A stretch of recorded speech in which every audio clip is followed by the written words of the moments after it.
Welcome to the Education Technology Keynote conversation as part of Newchip's March Online Demo Week. My name is Andrew Molchany, and I'm one of the Accelerator Program Directors here at Newchip. I am thrilled to be joined today by Ash Kaluarachchi, co-founder of StartEd, a New York City-based EdTech accelerator supporting education innovators all over the world, representing pre-K, K-12, higher ed, and workforce learning initiatives. He is the producer of EdTech Week Online, a global education innovation festival, which is coming right up in April, that connects education leaders, EdTech-focused investors, startup founders, and executives to address the challenges and opportunities of education in the 21st century. Our topic for today's keynote is the evolution of EdTech investing, and we'll spend some time discussing the past, present, and potential future of investment in the EdTech world, what that means for founders today, and how trends in the learning industry are finding their way into all kinds of verticals. Before we jump into Q&A, Ash, please share a little bit more with our viewers about your background. Tell us a bit about your personal journey and what led you into EdTech and how you support founders today. Well, thank you for having me, Andrew. I'm happy to share a little bit of my personal story. I'll start the conversation and the story in the middle, and then we'll go back to the beginning, and hopefully that makes sense. My journey in education innovation began when I was an early employee at an accelerator called Techstars. I was running their EdTech vertical. That was the Captain EdTech Accelerator, which recently has become the most financially successful EdTech accelerator in history. I cut my teeth at Techstars, and I tend to ascribe to this mission of giving first and focusing on the founders that go through these programs and their needs. And it is that philosophy that I kind of took to Intel when I helped them launch their EdTech accelerator. And also to NYU when I launched the NYU Steinhardt EdTech Accelerator as well. Overall, those programs invested in about 100 companies in education broadly defined. But it felt like focusing on helping 10 founders each year by investing in them and mentoring and creating some visibility for their initiatives didn't seem like the scale of impact we wanted to make. So in 2015, I founded StartEd, and StartEd is really a replacement for the post-secondary experience for entrepreneurs.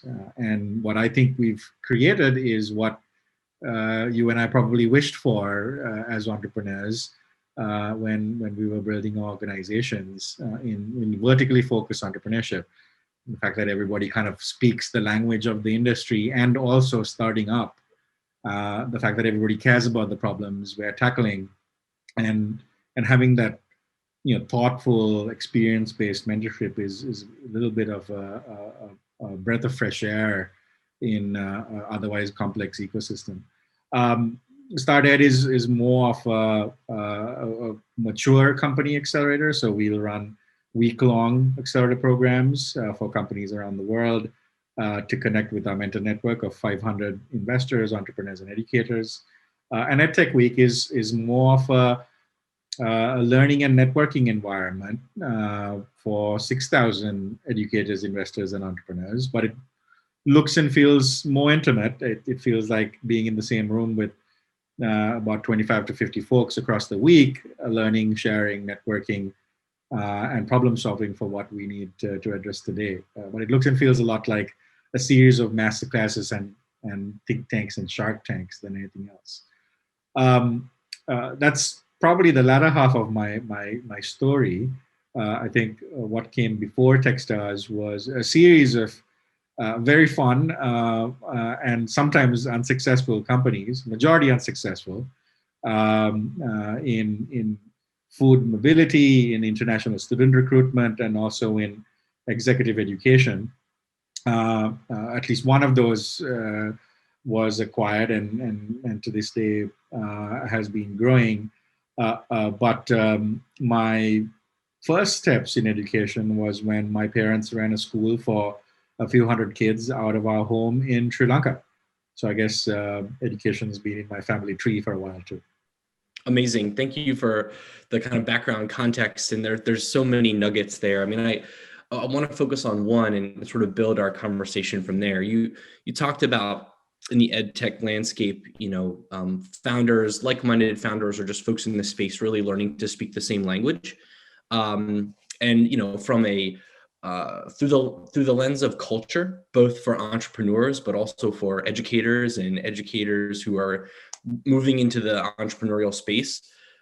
Talk to me a little bit about how you've seen like the culture of ed tech change over the last 10 years, or even more recently over the last 5 years. I mean, there's so many elements of that, right? The technical cultures, the learning cultures, the sort of investment perspective. But it's clear that the culture of all these experiences, both from a creator and investor standpoint, and also from a user learner standpoint, is really important to you. And I think we share that.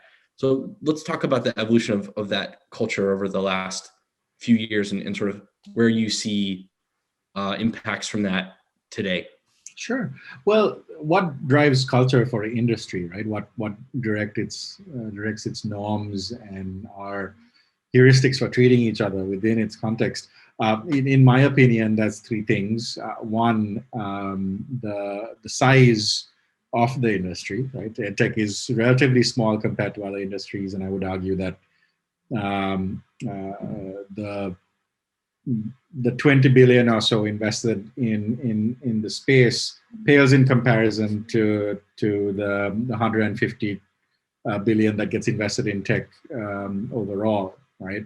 And that's taking education very broadly defined. And also, it's a relatively young industry, having technology applied to it. The days of technology being represented by hardcover books in the classroom is not not a memory from much long ago, right? So it's part about the size, part about the maturity of the industry, and part about who leads the conversation within it, right? And in education, it's such a complex set of stakeholders. It's not just the entrepreneur and the investor, but it's also the educator, the researcher, the policymaker, the school administrator, the parent, the nonprofits and the foundations, the government. It's a very complex set of ecosystem, set of incentives that make for a very complex ecosystem. So, in my opinion, usually when the entrepreneurs set the tone for a particular ecosystem, that usually allows for setting the heuristics around how we treat each other. Now, in education, it's not just the entrepreneurs, but the marginalized voices tend to be that of the educators, right? The people whose problems we're actually trying to solve, that are the educator and the learner, are the voices that are marginalized the most. So what tends to happen as an industry grows is that this willingness to support each other, willingness to be inclusive, does become diluted in some sense. I think we're at a turning point in EdTech. I think EdTech still feels intimate and close and helpful, and which is what the accelerator model tends to thrive in. The willingness of senior individuals who have been successful in the space, donating their time, effort, and network to see other innovators grow. That's what I've seen happen over and over again over the years. As the industry grows, we would need to create a different set of incentives, a better structure of those incentives to keep people as connected to each other, to have those marginalized voices heard, and the right problems focused on. So I think things have been pretty decent up to now in terms of having an entrepreneur asking for help and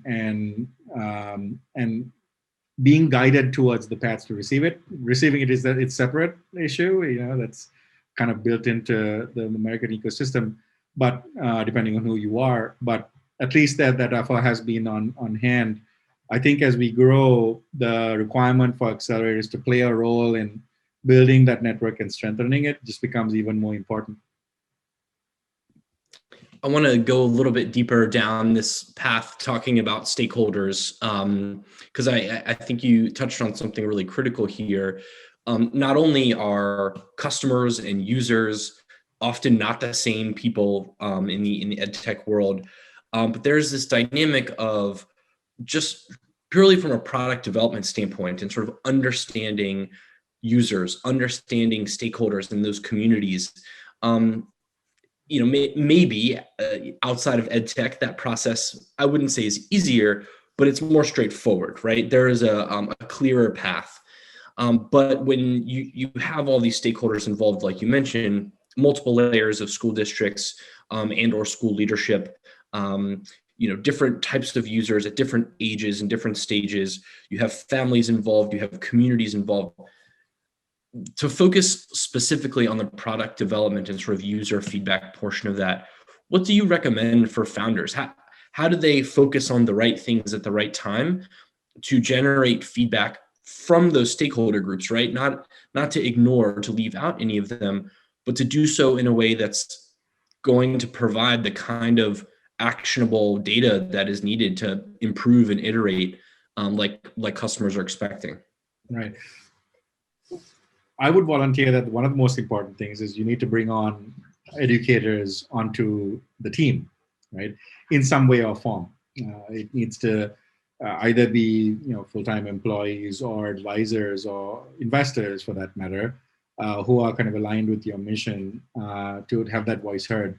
The usual path to creating a company doesn't necessarily involve those domain experts, but the language of education is so specific that the moment you enter the ecosystem and you're not speaking the right language, you're not caring about the right things, that you can be labeled as a technologist trying to solve problems in educators' world, and immediately the gates shut, right? So spending the time to authentically engage educators by learning the language of education is probably a very learnable step that entrepreneurs can take. It's not just about learning the vernacular, but it's about being exposed to and attending conversations that are featuring educators, like at EdTech Week, that really helps position the product and the problem and understand what problems and underlying issues really need to be solved. What educators don't necessarily see is, while they are experts in their own classroom, the educator is the king or queen of their environment, they may not necessarily be aware of what is happening in the adjacent classroom or the school across the road, because schools and classrooms differ very greatly as well. So the entrepreneur can actually lend some value to that conversation by saying, you know what, I've had a few conversations with educators on these topics, and this is the kind of variety of problem sets that I see around SEL, around time management, around student retention and engagement, whatever that is. What do you think of what's happening in that specific space? What's your perspective from your classroom? That's a great way to engage these conversations, and ideally those conversations occur in the months leading up to writing the first line of code. The segues here are amazing, Ash. This is fantastic. So that leads me to my very next question, just focusing on going from idea into a product, right, and implementation. And what I want to focus on specifically about that is how founders, how designers really need to approach the idea of creating something that is student-centered or learner-centered. We hear that phrase a lot in the EdTech world. And I think for the most part, designers and EdTech leaders understand, to your point, linguistically, sort of what that means. But from a design perspective, what have you seen that's been successful or not so successful when it comes to trying to bring a product to market that is authentically student-centered or learner-centered? What are some of the things that founders should do to really deliver on that promise? Right. Well, the problem with creating a student-centered product is that the term student is so variable, right? And the needs of the individual learner are as unique as every one of the 7 billion individuals on Earth, right? So um, when creating a solution, most innovators are focusing on the largest part of the bell curve, which doesn't represent the learners on the margins. Strangely enough, in the US and in a lot of parts of the world, there's more need and probably more pain points on the peripheries of the individual learner, or what people perceive to be the individual learner, than there is in the average learner, right? That bell curve is far flatter than what the average entrepreneur expects.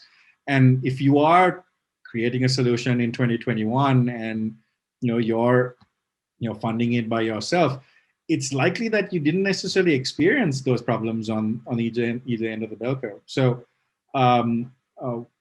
having those conversations to understand the variety of learners, especially the ones that are traditionally marginalized and have only been really shone a spotlight on because the pandemic just exacerbated the problems already existed, that is where I think there's the most opportunity.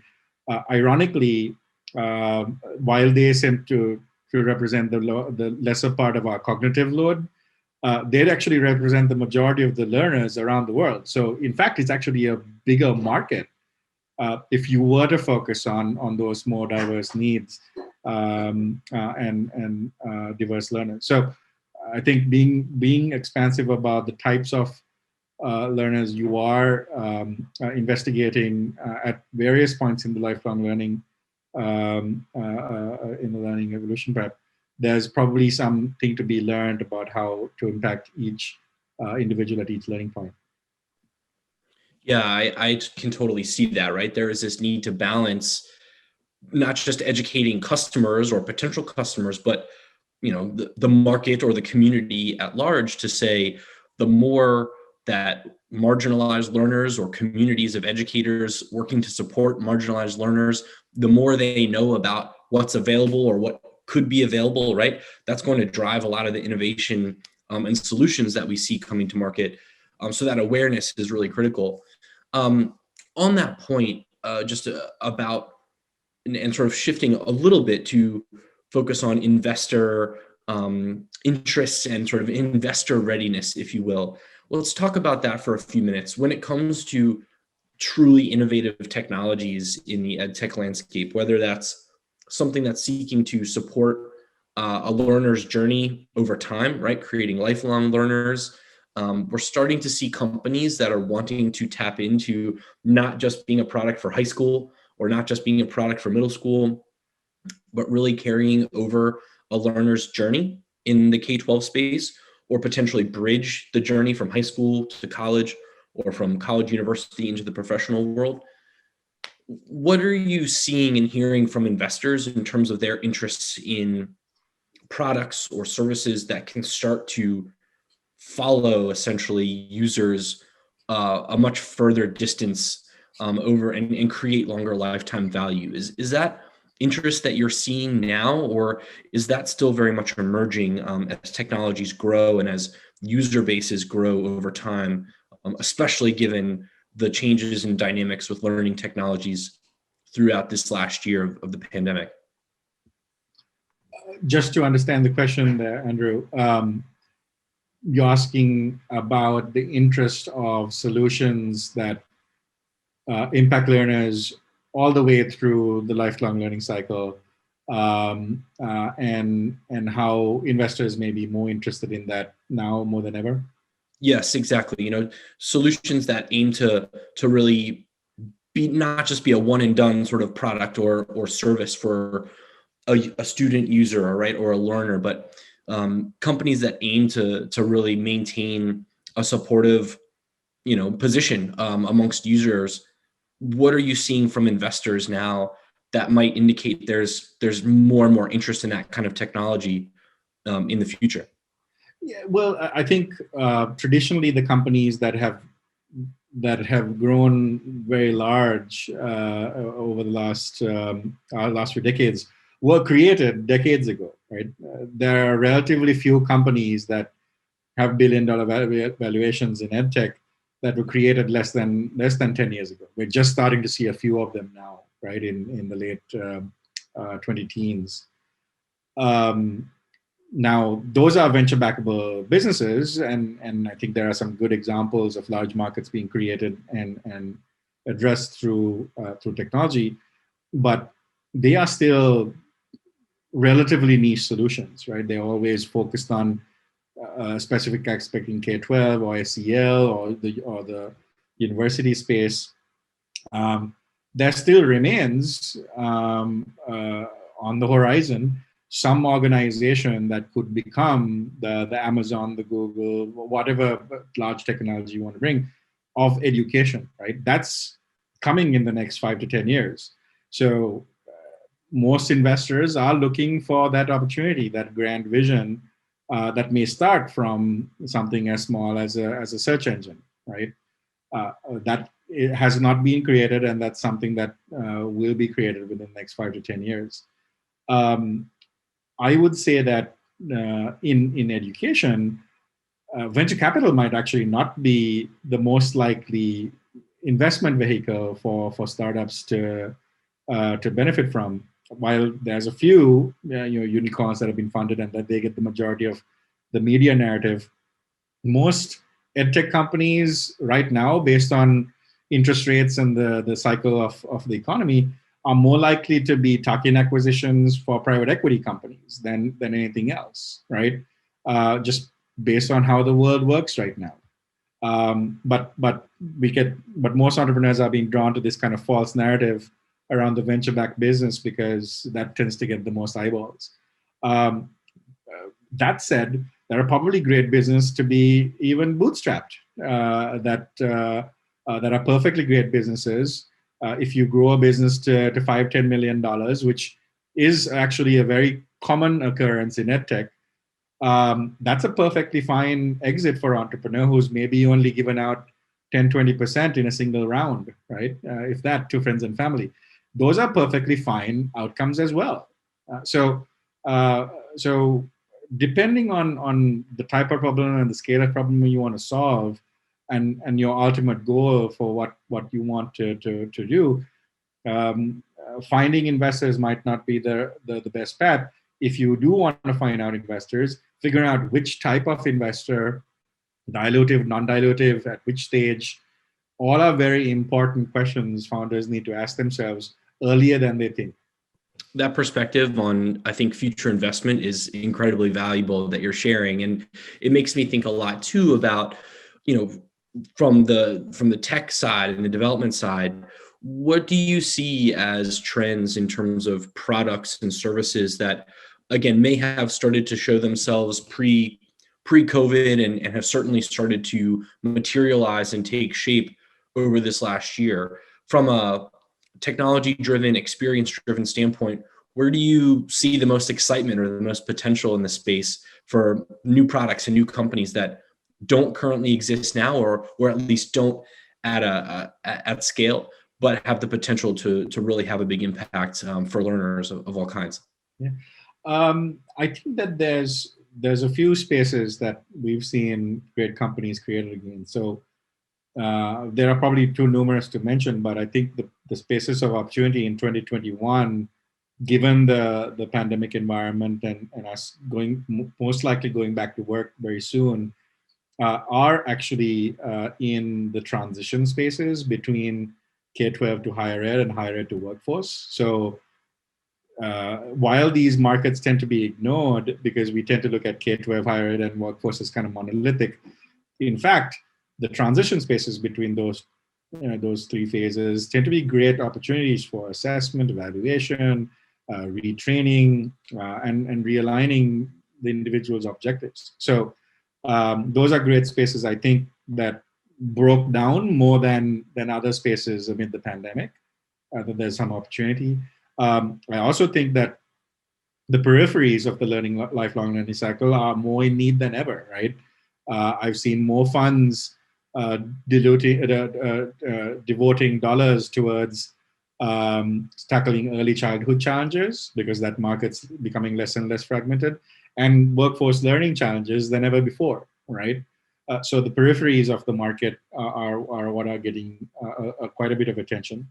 And then lastly, I'll mention that the democratization of the degree or the certification and the micro-credentialing trend is also a very interesting one that we've seen using very interesting types of technologies like blockchain and machine learning to allow us to track and understand, just based on what we do in our daily lives, what we are probably better at doing than the relative individual, right?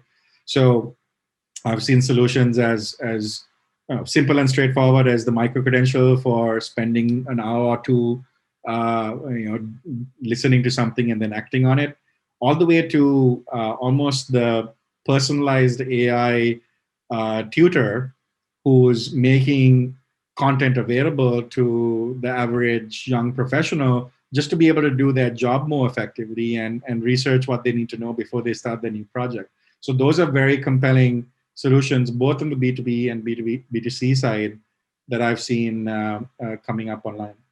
That makes me think a lot too, like what we discussed a few minutes ago, just about that sort of the arc of the experience, right? From the user perspective, if high school and college students today are experiencing some of these new technologies, 5 to 6 years from now, they're entering the workforce, they're much more used to utilizing and applying some of these technologies in a way that folks even 5 to 10 years older just never experienced. So I agree with you that there is a lot of opportunity to focus on those transition sort of spaces, because outside of the ed tech world, or at least outside of the academic side of the ed tech world with K-12 and higher ed, we see a lot of businesses that are focused on upskilling and focused on career level skills, where folks who may be 1 to 5 to 10 to 20 years into their career wanting to make a little bit of a transition, right, and a shift. And I think it makes a lot of sense that that trend of not necessarily changing course or changing trajectory completely, but being able to be nimble and agile as a learner, as a consumer, as a professional, will trickle down more, into the college and university space, and ultimately into users that are in high school still, right, who are deciding whether or not they want to learn more biomedical sciences or more business skills, or more social justice focused topics, whatever those may be. So that's really exciting. Awesome. Ash, anything else you'd like to add just for our viewers or listeners today before we wrap things up? I'll probably just mention that notion of the entrepreneur who's going to lead the Amazon, Google, Facebook, whatever of education has already been born, right? And the deal flow we'll see as investors in the next 5 years will include that candidate, right? And that's what actually excites me the most about what's about to happen, that human beings who are now aware of more of the social justice issues and the problems that have been really brought to a highlight over the last year, people are going to understand that going into building the largest education company that's ever been built, that will impact all our lives. So I'm thankful for that timing, and I'm thankful for the founders who are continuing to focus more and more on this work, because it's very hard work and it's relatively slow. So I'll thank them for putting their hearts and minds to it. Yeah, absolutely. Those seeds were planted long ago. So I think it's up to the supportive networks, ones that you support, and certainly that we are growing here at Newchip, looking to really accelerate that experience. So fantastic. It's just been an absolute pleasure, Ash, talking with you and hearing your perspectives. I want to thank our viewers for tuning in. Certainly fortunate to gain some insight and perspective from you as well. I hope you all enjoyed this keynote conversation today as much as I did, and enjoy the rest of our demo week content.